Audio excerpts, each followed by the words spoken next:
That way there you can't be seen. Or go ahead and not participate in the call and watch it again afterwards. But we do record it so that those who aren't able to attend can watch it later. Do we have any first-time visitors, any new people here? I see one hand waving. Cody. Hello, good morning. Introduce yourself. Yeah, hi, my name's Cody Linkleader, KJ7YRD. I'm a new ham. I actually haven't even transmitted yet. And I'm just here to look into joining the club and get into this great hobby. And so I'm excited to be here. Thank you. Well, welcome. We hope that you enjoy the meeting and hopefully get some good information out of some of our programs. Do we have any other new members? Jason. I am also, pardon me, new member. My name is Ben Zupke and call sign is KG7 SXC, and I teach at Everett High School, and I'm on a path to bringing ham radio into the classroom and getting students excited about transmitting and ham radio in general. Well, that's absolutely awesome. Thank you so much for not only being here, but for doing that. And any way we can support that, we certainly would enjoy doing that. So welcome. So I'll go ahead and introduce myself as well. Jason Hennig, KJ7VAC. I've joined the Sunday Net a few times and happy to get involved. I bought a handheld radio last fall and just started listening and ended up somehow getting connected to a repeater out of Canada and listened to the IRL Trans Canada before Christmas and was just dazzled with the fact that I was listening to people on the East Coast of Canada. So piqued my interest. Got my tech in February and I got my general last month, and trying to figure out what's next for the HF frequencies. And I love hearing about all the connections people are making across the world. Well, excellent. Thank you for joining us. That's absolutely fantastic. And we hope you have a good time here. Others?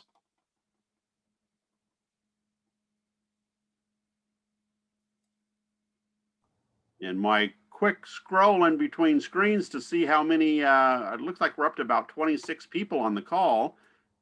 I'm not seeing anybody else, so last call for new people. Well, Victor has his hand up if you want to take questions. Victor, go ahead. I was curious, I didn't hear Ben suggest what school he was teaching at, if there's a partnership for us there. Thank you. I teach at Everett High School here in downtown Everett, and I live just 2 blocks away from John Van Dalen, so he's kind of my connection to the club right now. Excellent. That's great. Anything else before we move on to the next items of business? Well, hearing nothing, we will dive into the business side of this meeting and hopefully get through that fairly quick so we can get to the program. We'll start off with secretary minutes. Anne? Thanks, Ray. I posted the minutes for the April meeting on May 14th and sent an email to the club. I haven't had any changes, so is there a motion to approve? Move to approve the minutes as posted. Motion's been made to approve. Any seconds? Second. Motion's been made and seconded. Any questions or discussion? Hearing nothing, motion is approved. And we will move on to the next thing. Treasurer's report. Randy.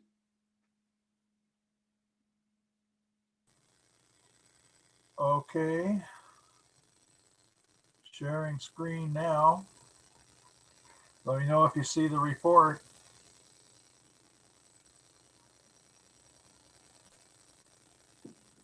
And we see it. All right, so there's the report. not much going on. As you can see, we only had an income of $20.11 and no expenditures.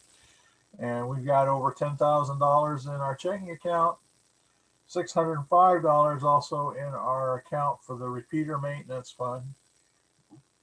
The repeater endowment's doing great. It's got 15,241. It's worth 15,241.75.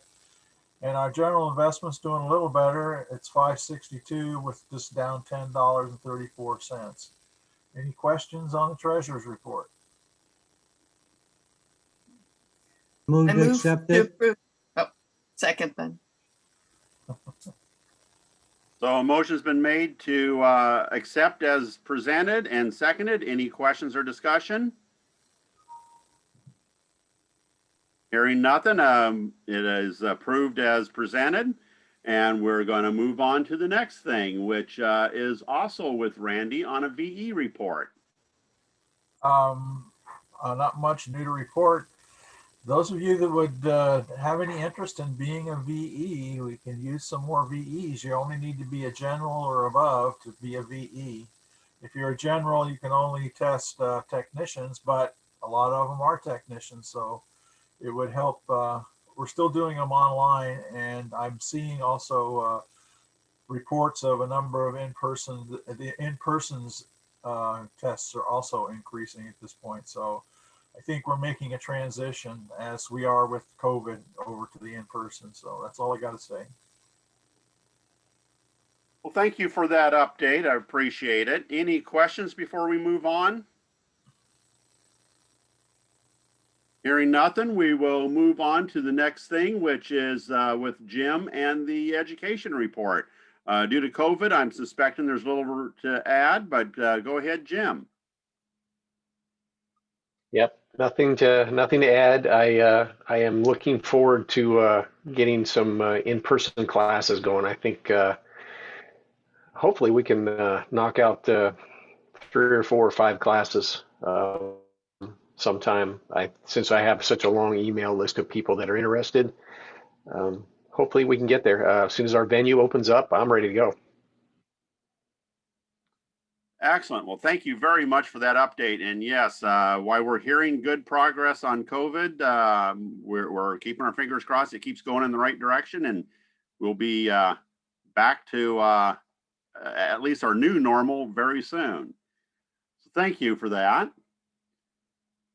Next is a list of new members. Anne? Thanks, Ray. We have one new member this month, Jason Hennig, KJ7 VAC, who's a general class, and he also introduced himself earlier. So back to you, Ray. Well, thank you. And so next, because going around the room does not work on Zoom, what we do is we have Ann read off the list of participants. I'm showing us at 31 participants right now. So Ann, go ahead and read down the list of what you got. If for some reason she doesn't call your name after we're done, please raise your hand so we can get you added. So actually, if you want to text me in the private chat afterward, if I don't call your name, that would be great. So let me get started here. Jim Blake, KD7JB, Jennifer Blake, KJ7ARG, Dennis Bradford, W7DEB, Stephen Burling, KJ7YL,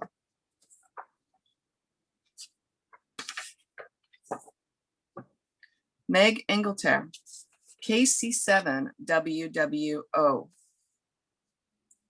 Gary Evans, AB7RK, Anne Garay, myself, K2MTN, Victor Harris, KI7MMZ, Jason Hennig, KJ7VAC,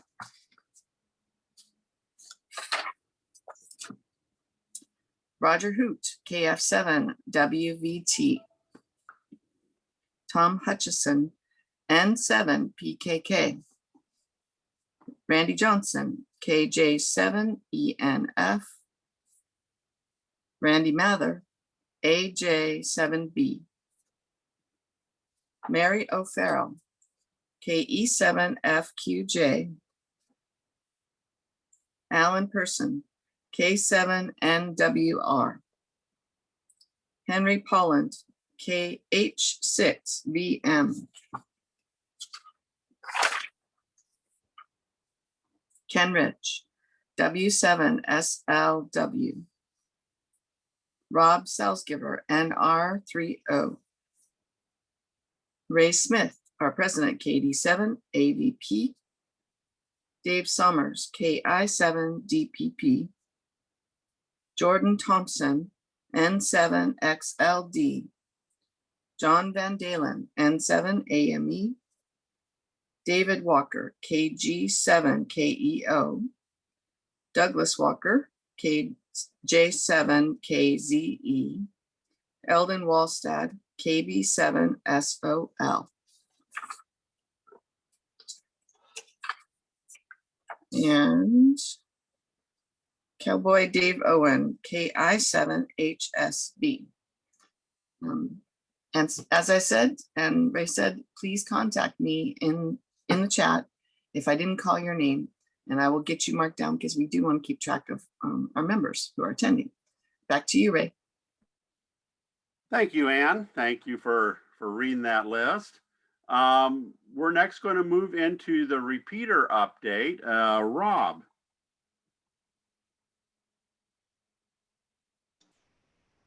Good morning, everyone. Not a whole heck of a lot, but well, one little nugget to share.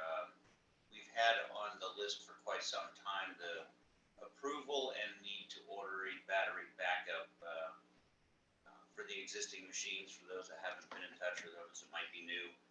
We have occasional power issues up at the site that affect our Echolink computer and a couple other things. Rob, I think you have the wrong mic selected. You're very hard to hear.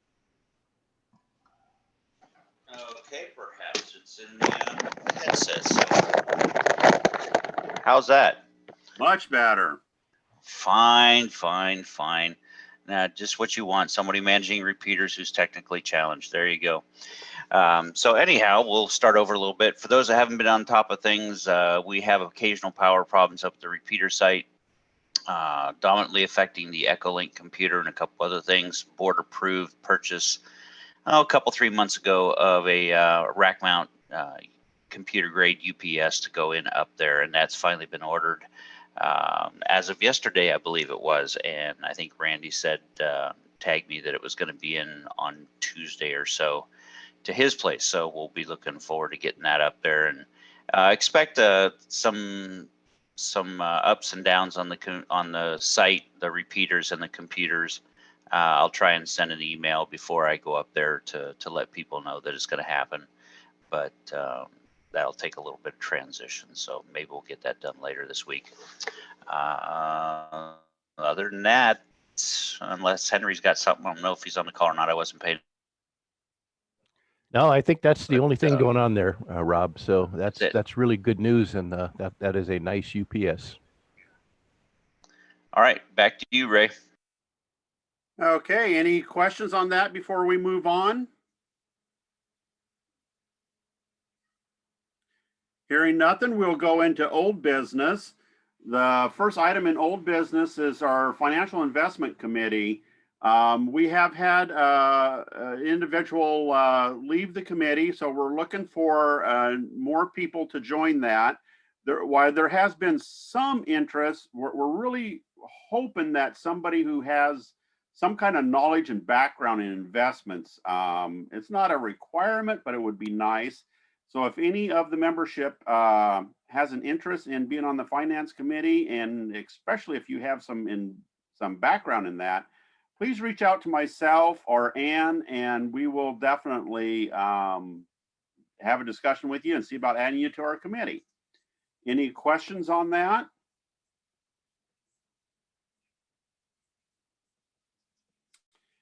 Hearing nothing, we will move on to the next thing, which net control. We are looking for a couple more people to be on our net control for particularly the Sunday net, but certainly would take anybody interested in the Sunday net, the Wednesday net, or the Thursday net. So if you have any interest in being a net controller, please let us know. We do have some training available. It's actually really easy. There's a cheat sheet to go with it. And I don't know if Jim wants to add anything to that, but if you do, please go ahead. Not a lot, Ray. Carrie Burnett gave a training course, and then we did a follow-on with her with the class in a commentary in the background while I did the net one night, and I think it went really well. We had some folks that had some interest, but as a net controller, there are a couple of, I don't know if you call them requirements, but necessities would be good location and access to the repeater. If you've got a poor location or low power equipment that can't get in the repeater, being a net controller is just an exercise in frustration. So other than that, I can't think of anything else, and we'd be more than happy to work with people that want to be net controllers and get them up to speed. Any questions, comments, or volunteers now?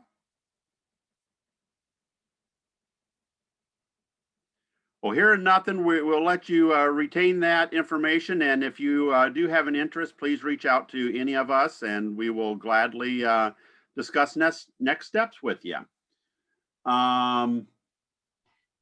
Next item, as COVID regulations are changing, we now have an opportunity to talk about the possibility of a field day.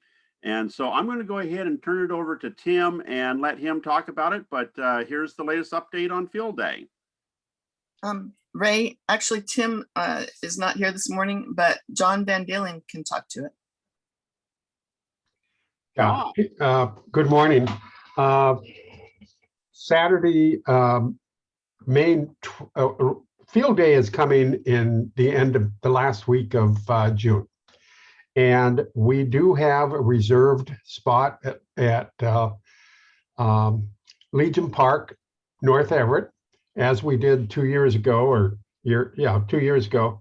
And next week, Saturday at 9 o'clock, which is the 29th of May, we're going to have a Zoom preparation meeting. I'd like to invite anybody who has any interest in field day, whether just to operate, whether to help and put the site together. We plan to pull the antenna trailer out. We're probably going to have individual tents for individual operators and that sort of thing. It'll be a low-level type event. I am planning to do a press release to the Herald, one to probably the Monroe paper, and try and get something from the city of Everett for a proclamation for us. But those are things that are coming and we'll need to plan for, because it is a pretty good sized event. And this is a good opportunity for new hams to get some hands-on of equipment. The other in the past was 7QP, you may or may not have heard, was the first weekend of May. There were 3 operators that accounted for about 150 plus contacts for WA7LAW, of which actually over 70 have been confirmed through LOTW. I heard a rumor of 6 or 7 different people using their own call sign for 7QP also. So that's great. And they added Snohomish County Hams Club to their log. So there will be an aggregate score for WA7LAW. Any questions? Okay, I remind you that we'll be sending a link out probably Thursday for Saturday at 9 o'clock for field day preparation meeting. Thank you.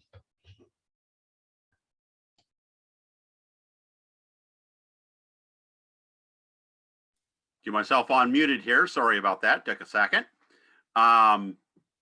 So if you are interested at all, please join that call. If for some reason you're interested but can't join the call, send us an email, either myself, Tim, or John, and we'll definitely keep you looped in and updated on what's going on. End of June is going to come really quick. It's amazing how fast this year is going. So we don't have a lot of time for planning, but be honest, we really don't need a lot of time with the year we've got. We can set up pretty quick. So I'm really looking forward to having, while not a normal event, something a lot closer to a normal event this year. Right, Dave. Just an emphasis point on, we're not going to be using the large tent, enclosed tent, and we'll be using open air pop-ups. So we're going to try to make it as safe and open air as possible if anybody has concerns. Yes, we will definitely be following all guidelines, you know, things like the open air tent, masks, etc. You know, all things that we need to, whether we believe in one direction or another, we need to be respectful and, you know, do our best to make sure all of our members are safe. And then certainly if you have questions on any of that, feel free to reach out to the leadership team as well, and we'll gladly listen and answer to the best of our abilities. With that, I think we're ready to move into new business, unless there's any last questions on this.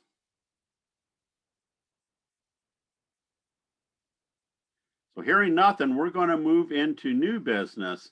We wanted to get some feedback around the special interest group sites on the website. What type of feedback, and John has just brought up the club website.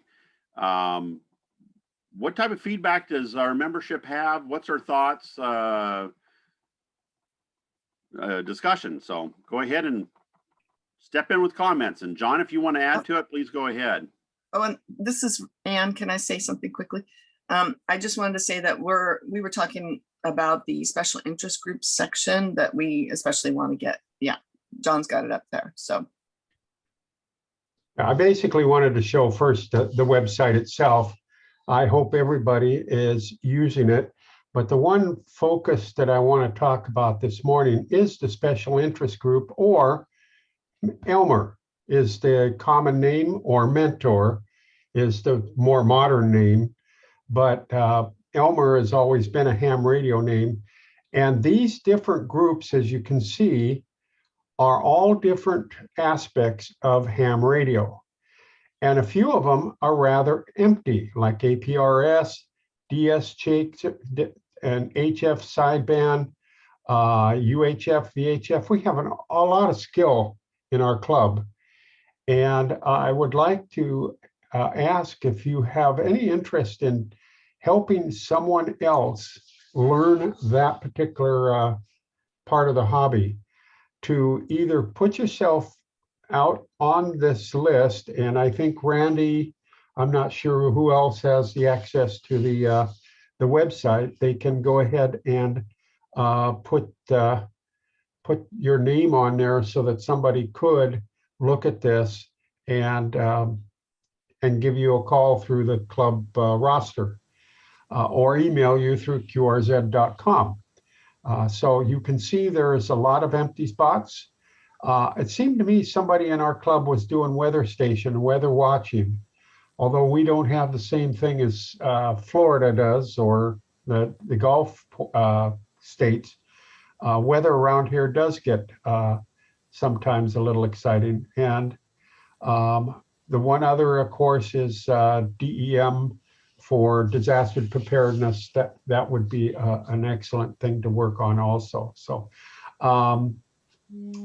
any questions about Elmering, or just looking for someone to help you with an issue you have, or to learn a new skill? So that's it. Yes, go ahead, Steve. Yeah, I'm a VE also. I noticed my name wasn't on the page. Oh. Just saying. So my Okay. feelings aren't hurt, just would like my name there too, because I'm part of that group. Yeah, yeah. So, but you're cool. Okay, I get it. Okay, Randy will fix it. okay. Thank you, everybody.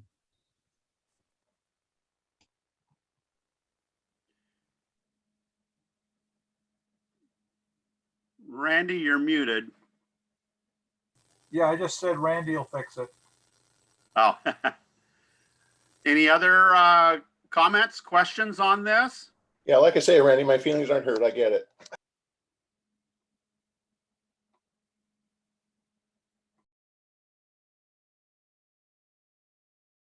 This is Anne. I just want to say, we're kind of getting the impression that maybe people weren't even looking at this, and we didn't know if it'd be helpful if there was like a link on the main page of the website, or how would it be easier to find? I am definitely going to put a link on the main page and some wording, so we'll see how that helps, if that helps. And I definitely encourage our membership to, you know, when you get a chance, go on the website and just look around, especially if you haven't been on the website in a while. We do have some new items added, some new information, and some what hopefully you'll find very useful information. So definitely check it out and give us feedback, either privately or at meetings. Feel free to share your thoughts and comments. Ultimately, this whole thing is for the benefit of our membership. So let us know what you think and what you like and what you don't like. So with that, I'm going to go ahead and move on. The next thing is there any other new business?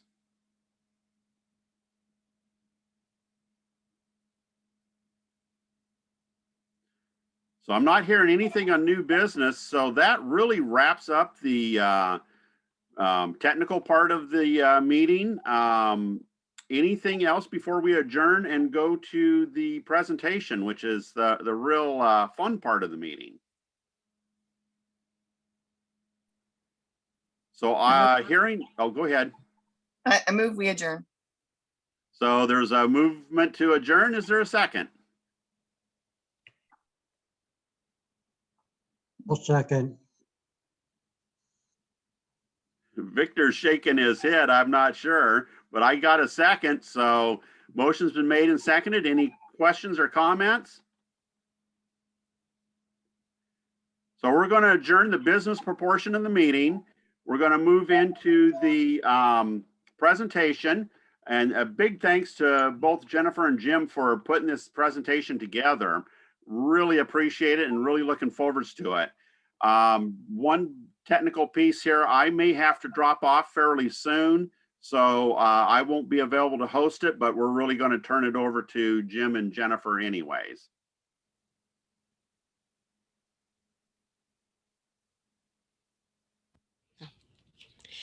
So good morning, everyone. This is Jennifer, KJ7ARG, and the presentation this morning is going to be on SOTA Summits on the Air. So let me go here. So what is SOTA? It's basically Summits on the Air, which is to encourage portable radio operations from the summits of hills and mountains across the world. It's an awards-based program that started in the UK, and anyone can participate.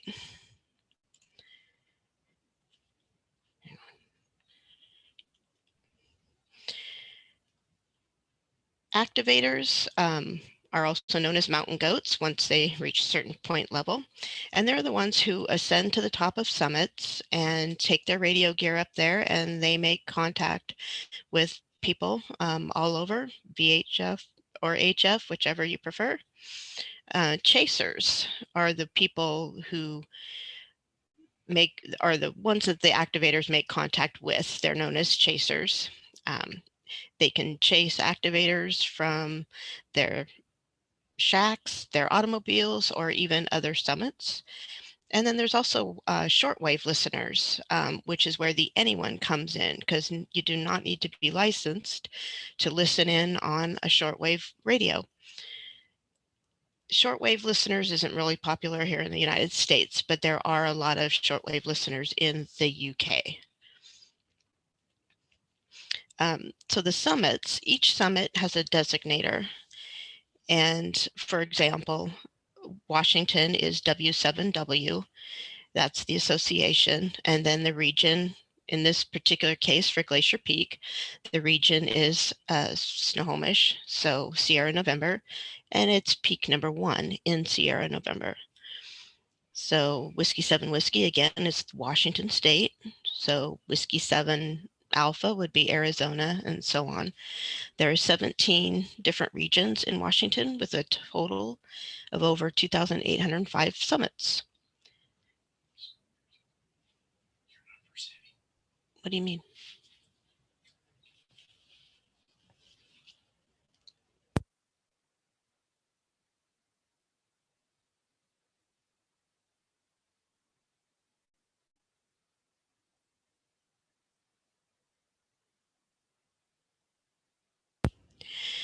Okay, sorry about that.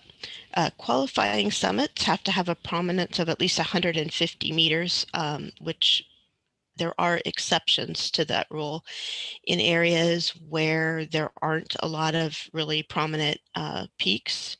Some of the, like the Midwest states where there's not a whole lot of, it's just flat land. There are, it's 100 meter is what the limit would be then, or the minimum. And so over here is the points value. There's, if it's under 500 meters, it's a 1 point.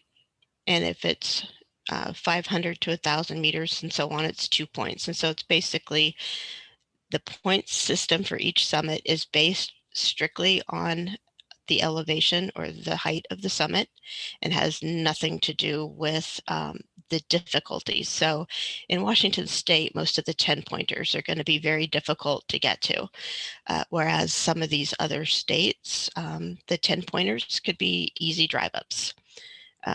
In Washington and other areas, they have seasonal bonus.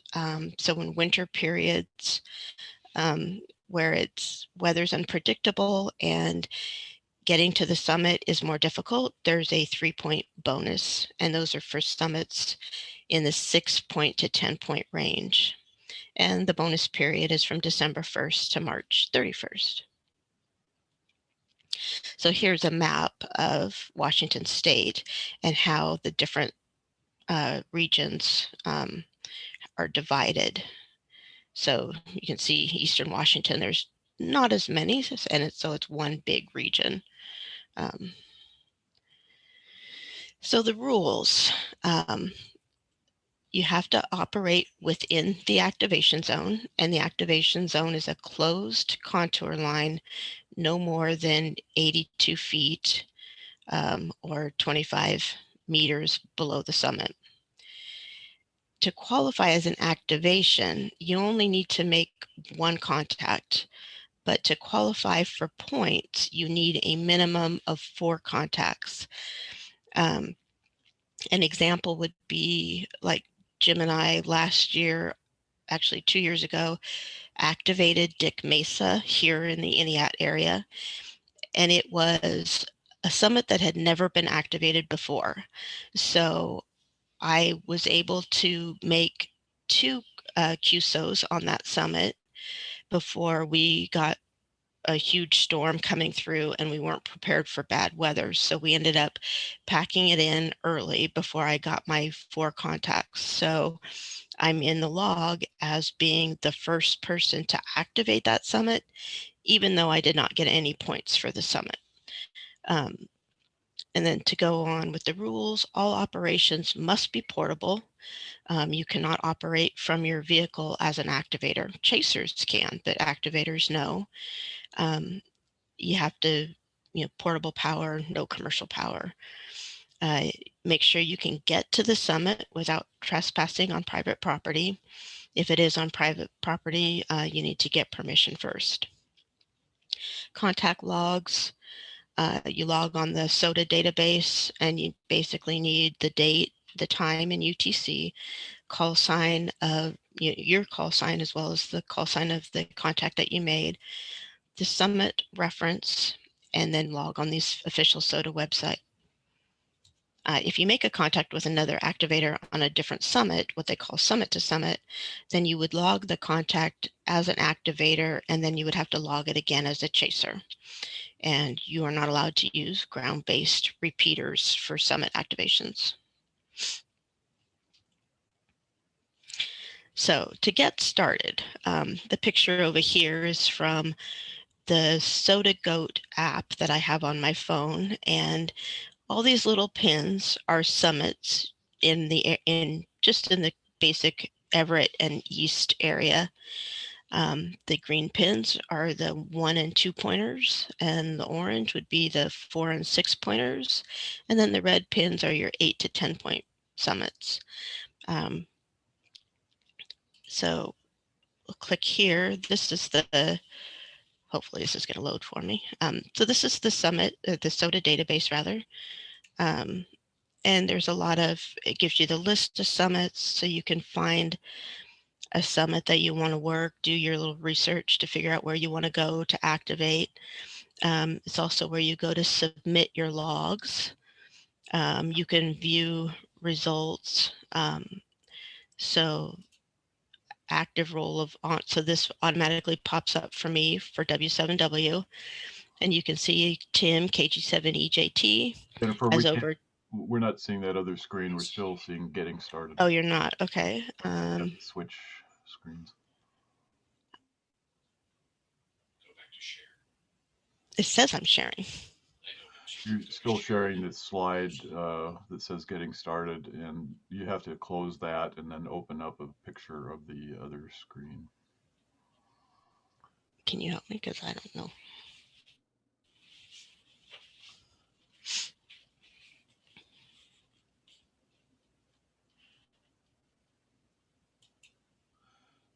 We're still seeing getting started. Okay. There we go. All right. Thank you, Dave. Okay. So this is the SOTA database. And right now we're looking at W7W. So you can see Tim KG7EJT has over 2,400 points. So he's earned what they call Mountain Goat Award. He's earned it twice. And there's only been 2 people so far in Washington State that have activated over 2,000 points in the state. Let's see.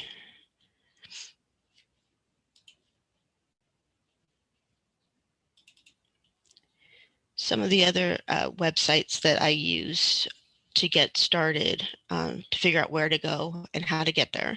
The Forest Service website has a great resource for maps and the Forest Service roads, letting you know what roads are open, how to get to the, as best as you can, how to get to the summits that you're looking at going to. Google Earth is another one that I use quite often, especially if you're trying to figure out how to get there as far as whether or not roads are gated, that sort of thing. Again, SOTA Goat is, let's see, I think I might have that one open as well.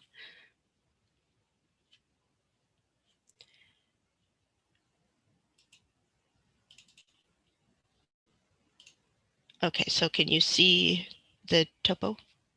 Okay, so this is the SOTA Goat app that they also have. Actually, I'm sorry, this is Gaia GPS. This is another one that I use where you can plan your trip on using your PC, and then it will download the information to the app on the phone.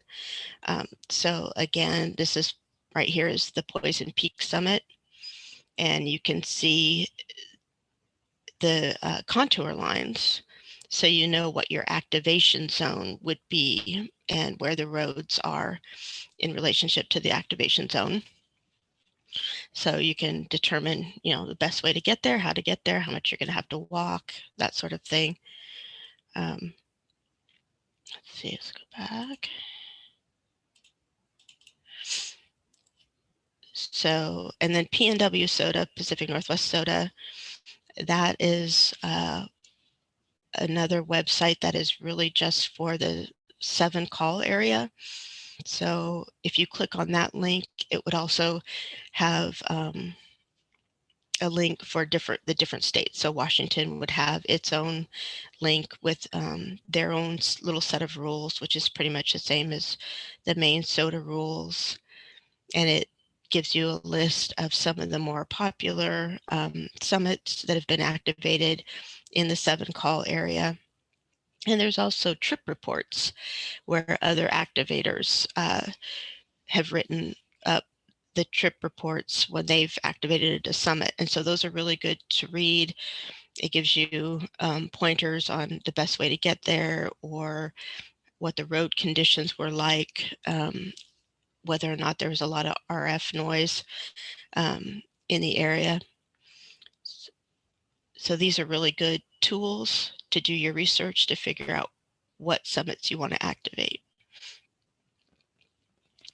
So these are just a couple pictures. This was a summit that Jim and I did in Okanagan, actually Oroville area. And this little X right here in this picture, somebody else had actually put that in years ago. And that was the summit. That was the actual peak. And then again, these are some of my favorite tools. So the one on the left here is the SOTA Goat app. You can choose your summit. Down at the bottom, there's the summits where you can use that to choose your summits. You can use the app to spot yourself when you get there, send out a spot, let people know you're there and ready to take contacts. The tracker, again, it tells you that you're within the activation zone, tells you what the designator is for that summit and what the elevation is.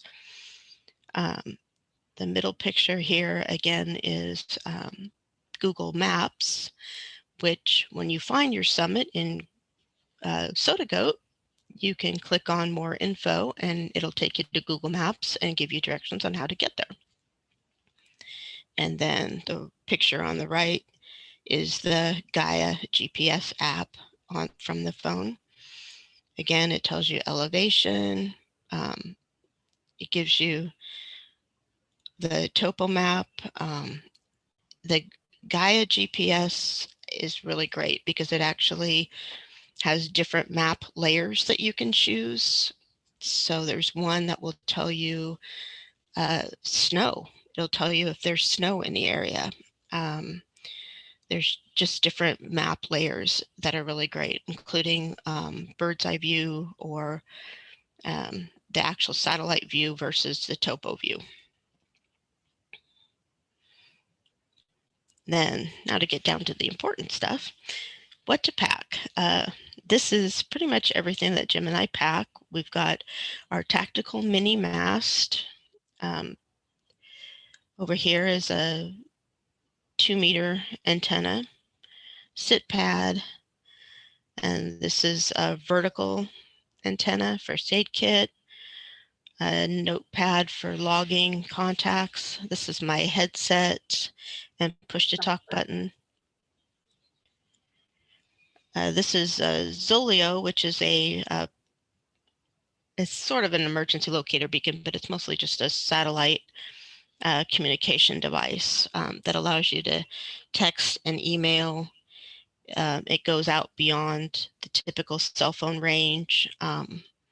You can check in and let other people know, how you're doing, SOS, and some other features. A few tools here. This is a 4-band link dipole. This has been my go-to antenna for my HF radio. roll-up J-pole here, which has been the go-to for my 2-meter handheld.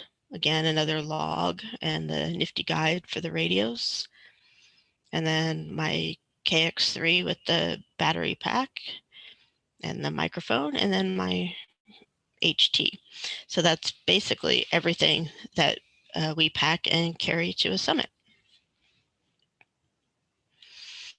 So again, radios, heads-up mic, portable power source, antennas with a mast and guy wires, notepad or software for logging, your navigation tools, 10 essentials, bothy bag or foul weather gear, food and water, bring extras for the wildlife, sit pad, and the Zoleo. Those are optional.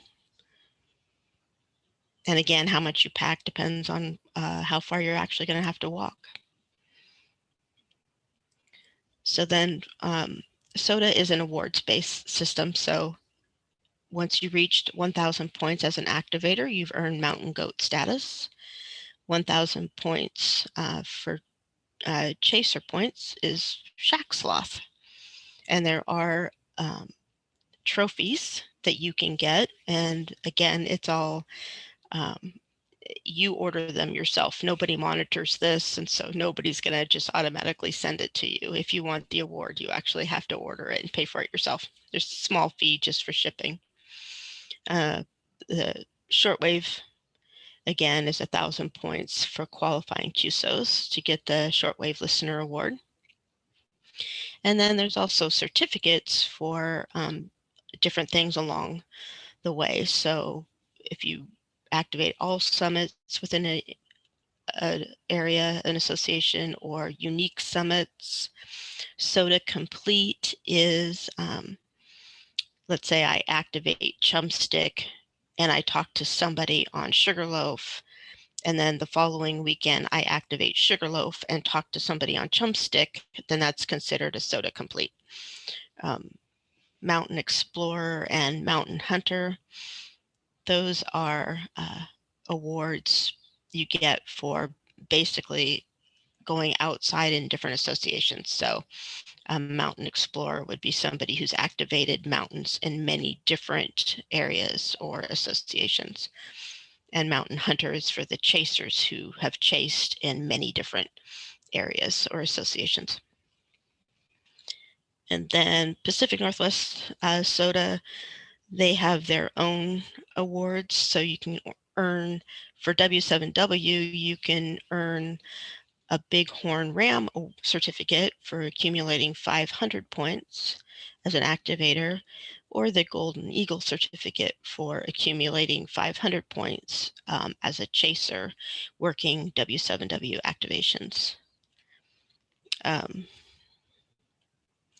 then that's pretty much it for my presentation. So I'm more than happy to answer anybody's questions.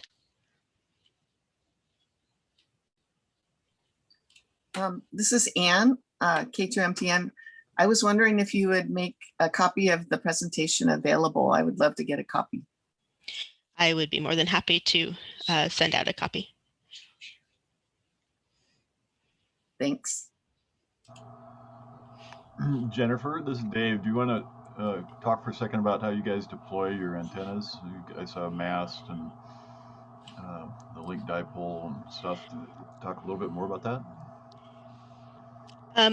Well, deploying the antenna could be a little tricky depending on the summit.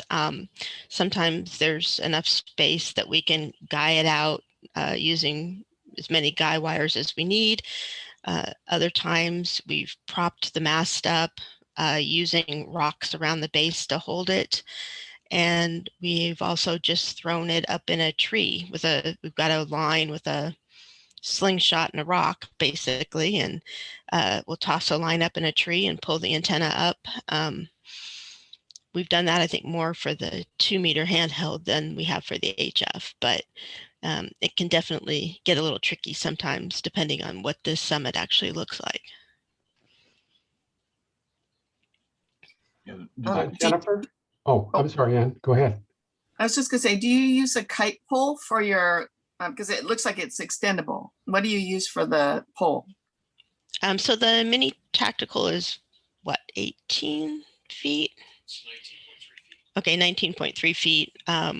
Yeah, so it does extend out quite a bit, and that's why it requires some guy wires to keep it in place, especially up on top of the summits where it gets pretty windy. They're stiffer than kite poles usually. They're made for that purpose. Jennifer, I may have missed a section because I had to go for, did you talk about spotting, how you spot? I very briefly touched on spotting. Jim and I use the Soda Goat app on our phone to spot. You can do alerts ahead of time, but I am such a slow hiker and I never know how long it's going to take me to get to a summit. So it's hard for me to do alerts in advance. So we usually wait until we get to the summit and then send out a spot. Well, you made mention about the Sloth Award, and just to quickly share my screen here. This is the website for Summit on the Air, and you can see right here are people who are climbing somewhere in the United States and the world, actually, because you can see here one down in Brazil. These are the frequencies they're going to be on and what they're going to operate. And obviously the 2 meter ones, you're going to have a little hard time to get Brazil, but here's one operating on 220, and he is in Washington. But I don't know what RS is, but he'll probably be a little tough to hear. But, and then if you click on this, come on, you got a real large list here of past, plus some related issues. So thank you. Yeah, thank you, John. So, and just to make a note, that top spot that you pointed out that was RS, that's Rainier Salish. And that's actually James, WA7J&J, one of our club members that's out there right now trying to, or soon doing a soda summit. Oh, yeah. So. Okay, we got Victor was first and then David. Jennifer, I appreciate your comments there about private property. I don't think we have any problems with respecting private property. I was sitting in on the Thursday night Pacific Northwest Soda meeting, and they were talking about that. And one of the guys said, yeah, I went to one place and I just told him that I was doing some stuff for emergency management, because a lot of what we do relates into public service. So he said, once he threw out emergency management, the guy just said, oh, yeah, go ahead. There's ways to get around that. Thank you. David.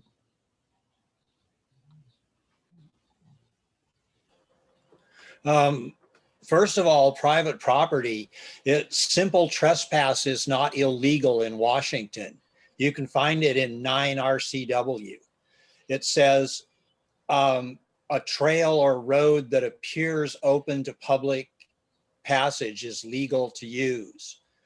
Now, I respect private property. You can't leave litter, cut trees, any of that kind of stuff, but simple trespass is not a crime in this state. And then feeding wildlife is a bad idea for the wildlife and for us.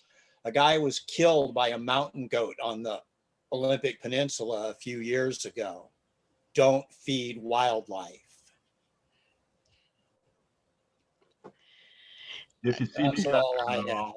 if you see me out there though, I'll take food.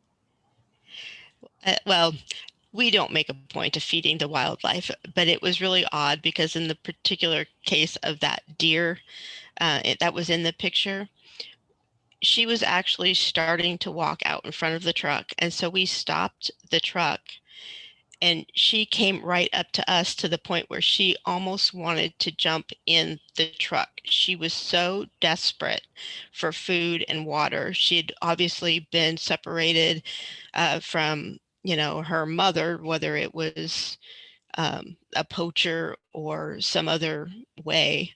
But this deer would not leave us alone. So we fed her. Yes, Steve, go ahead. Yeah, as an experienced hunter, I would recommend though, probably against that. You know, deer are probably okay, but the one problem I would have would be a big 800-pound bull elk feeling like you're encroaching on their territory, and they're very territorial, and especially during running season.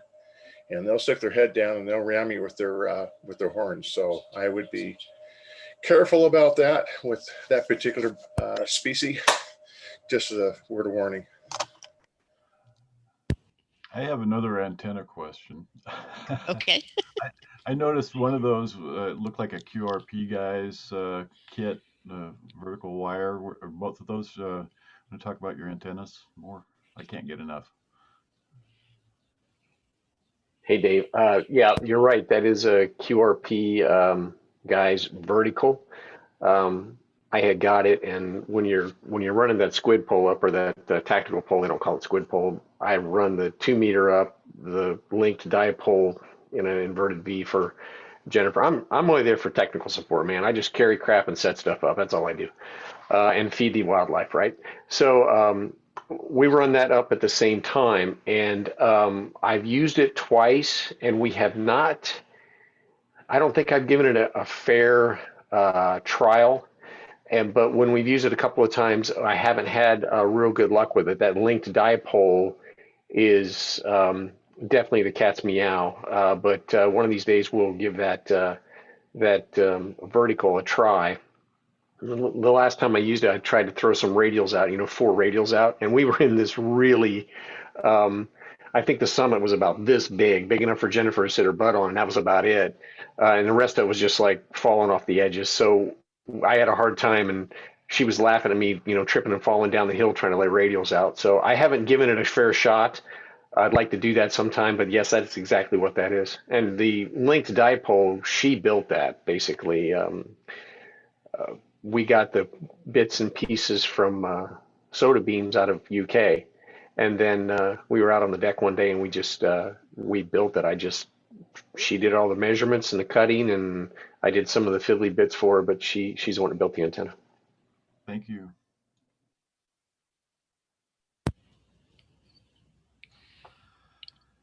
I have a question. Sure. Yeah, Jennifer, I was interested in that antenna that you had on your HT there. It looked like in that one picture, I think it was one of the first pictures that you showed with your HT. You were holding it, and it had the antenna looked like a 5/8 wave or whatever that was. That was an interesting antenna for an HT.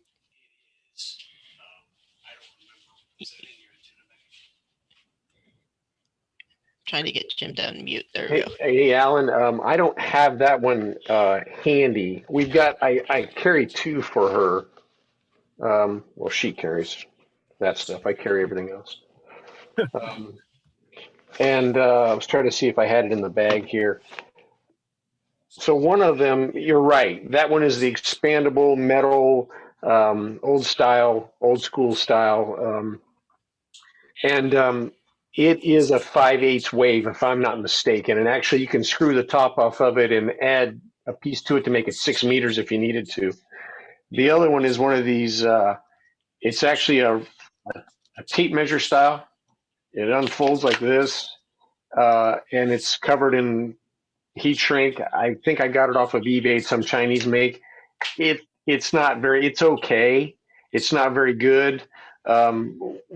I carry them all for her. The basic one that works for us though is the NX. I forget that guy's name. It's a roll-up J-pole. I built a couple of them, and they didn't hold up very well. And somebody mentioned the guy's got one. It's like $19 with a 10-foot piece of coax.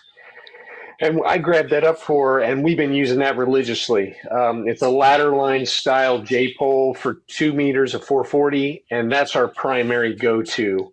But if we don't have a tree, and sometimes we don't take the whole kit with us, we just take the HT with us because we haven't got very far to go. I'll take that 5/8 expandable for her to put on her HT. Yeah, that's a N9TAX.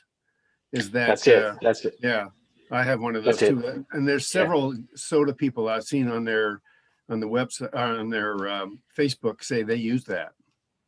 Yeah, that's the go-to. But the other one, if we're just carrying the HT and walking up somewhere, or happen to pull the truck over and able to walk up to the summit, and we can get some 2-meter contacts, we carry that 5/8 wave expandable.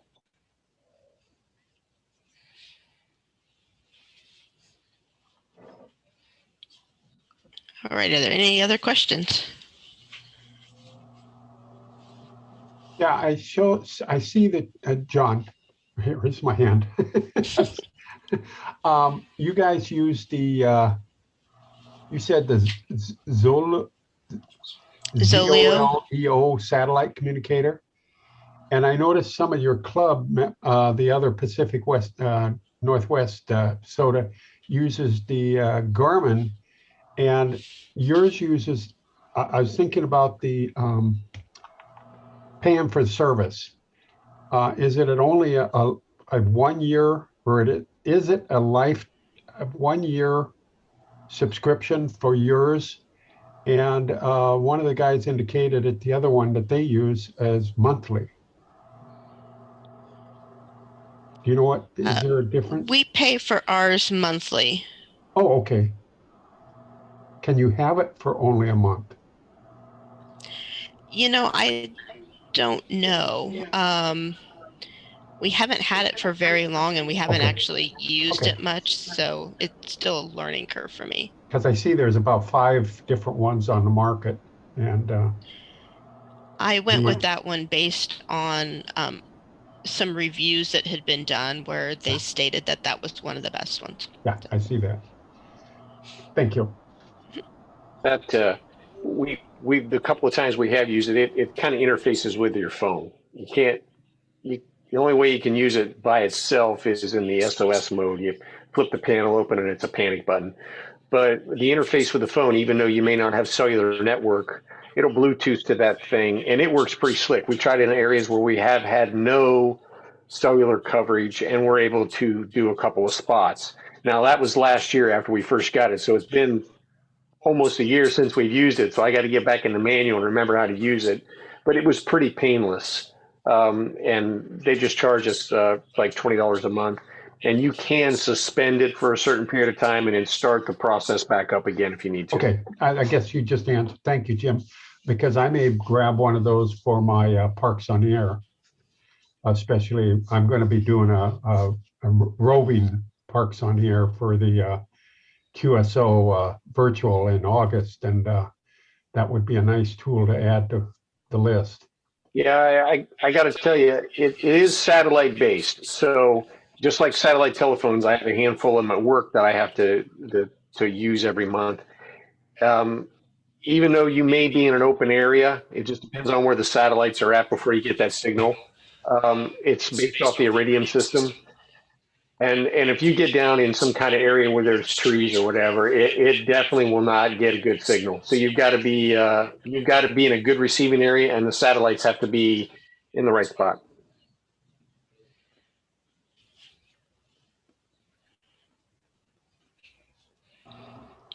Okay, any other questions? Let's all unmute and give Jennifer and Jim a round of applause. Thank you. Awesome. Thank you. Thank you very much. Thank you, Jim and Jennifer. Thank you. This is all Jennifer. I'm just here for technical support. That's all I'm here for. Do mountain goat. Well, anything else before we wrap up? Yes, sir. Victor, I was going to ask Jennifer. Sorry, I got that up. I was going to ask Jennifer when your next activation is going to be. Well, sometime this weekend, I think we're going to go try to do Chelan Butte on Sunday. Out of my range. Thank you. Have a great trip. Thank you. Hey, for Victor. Victor is a local chaser that everybody in the Pacific Northwest area around the Everett, Seattle, Western Washington area, they all know Victor. Victor, I'm going to put that pitch out there for you. You can always pretty much guarantee that if there's somebody out there on a soda summit, they've talked to Victor. And surprisingly enough, when people are not making very good contacts or many contacts because other people are busy, Victor's always there. And I appreciate that, Victor. I know we've talked to you a couple times, and I know other folks, a lot of other folks have talked about, hey, I was able to grab Victor, even though I may not have gotten anybody else. So Victor, we appreciate you out there making those contacts with us, and we're out there trying to get to those summits. Well, thank you for that. It is a lot of fun for me. One of the issues, and I'll go back to this, maybe we need a little more clarification here. Meeting Thursday night, they were discussing the question of tying up the frequency 14652 and moving off band, going up 2040, going up to 40, 60, and 80, and picking mega slim because people may not know that you're over on those other frequencies if you have not spotted. So there are 4 primary bands that SOTA operators or activators like to use. So if you've got scan system, that's probably the thing you want to focus on, is those 4 frequencies for 2 meter: 14652, 54, 56, and 58. Thank you, and good luck, everybody. Yeah, Victor, we were doing 5.2. We were doing 5.20 for a long time. And then over here, we've spent so much time over in Eastern Washington, 5.20 is very busy in times. So what we do is we'll make contact on 5.2 and have people move up, or we make sure we spot or announce we're at 5.4 or 5.8. But yeah, I know that conversation. I think a lot of other folks have probably read that the SOTA Summit guys can tie up 5.20 quite a bit. So we've made an effort to go to 5.4 and 5.8, and we try to spot and announce as well. It's a good point. There is a station on right now, 14.343, W7W, and it's over in Bandwidth Mountain in Lower Columbia, and I'm just starting to pick him up. And so he should be a little louder in an hour or so. So if anyone wants to turn on their HF and take a listen.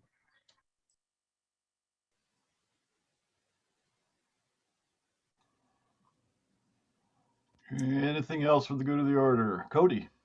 Yeah, I had a question for John about the field day that was coming up. I was interested in, well, I got to join the club first, but once I do that, I wanted to inquire about not necessarily participating, like transmitting, but I'm really new to ham radio, and I just wanted to kind of get some experience. So I wanted some more information on how I could participate in any way. Okay.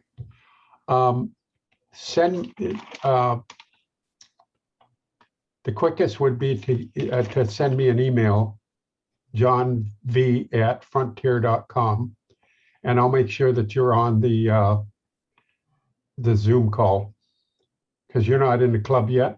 No, I'm going to join probably today. JOHNV@frontier.com. Okay. And you will certainly be included. Alrighty. Thank you.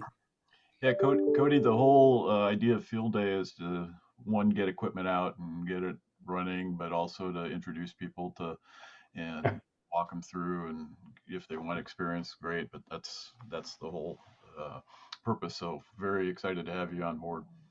Great. We just got our go-to points. Roger?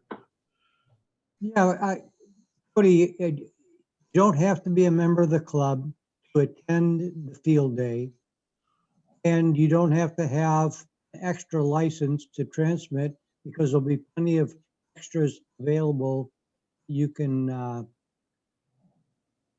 piggyback off of. I don't know the right term.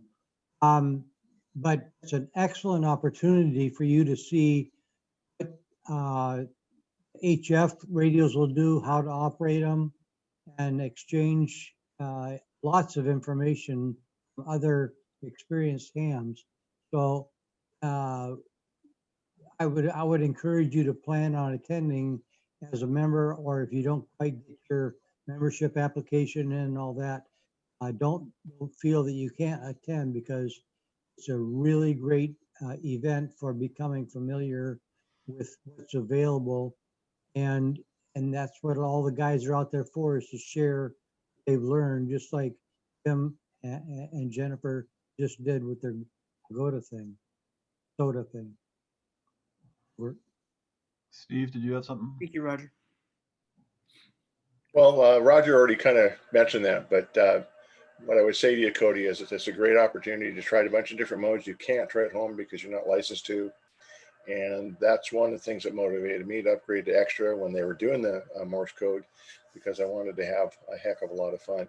So don't worry about, if you're going to do everything right or wrong. It's a learning experience. It's about having fun. Come down, get on the air, and just try a radio. And I think when you get on there, you'll be so excited about it. You'll be chomping at the bit to get the book to upgrade. So just come down and have a good time. Thank you, Steve. Appreciate it. Anything else? Go to the order.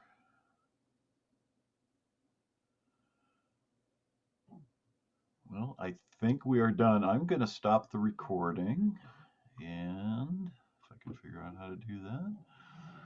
There we go. You must